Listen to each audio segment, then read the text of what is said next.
An absolutely stellar set of numbers, you have to say, considering, the economic overlay in Australia at the same time. But I've got to ask you just first and foremost, when you see the consumer confidence numbers that we got yesterday, are you concerned at all that we're going to see the consumer starting to feel a little bit tough when it comes to the second half? Well, Will, I think we are likely to see consumers become more value conscious.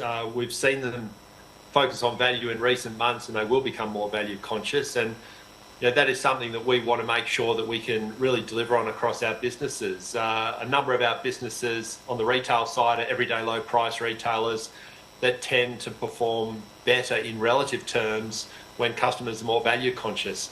The other important point for everyone to remember with Wesfarmers is we are a diversified group of businesses, and pleasingly in 12 months' time we're expecting to be generating the first earnings from our Mount Holland lithium project through the sale of spodumene concentrate. So that's a new revenue stream that is not correlated to, I guess, the Australian consumer.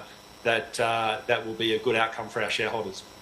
Yeah, and that's exactly what I wanted to get to in just a little bit, because you've got this little bit of a divergence. So the business units that weren't performing as well during the peaks of COVID, like the chemicals division, but now the script's been a little bit flipped. So just to stay on the retail front for just one more second in terms of questions, are you concerned at all about your margins? Because obviously every major retailer in Australia is having pressures when it comes to costs, but you're obviously, like you mentioned, trying to deliver on those lower prices. So do you think you're going to see perhaps a little bit of protection of the margins but some volume drop off in the second half at all? Or is it just going to be a trade down? People, instead of shopping at Myer, they're going to come to Kmart, for example?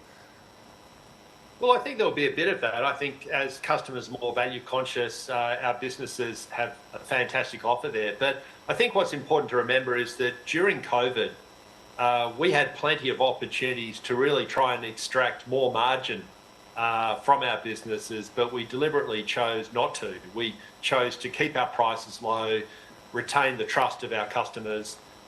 So whilst we didn't enjoy as much margin appreciation through COVID as many retailers did, especially those that rely on a high-low pricing model, coming out of COVID, I think there's greater prospects for us to maintain our margins while still delivering really good value to consumers.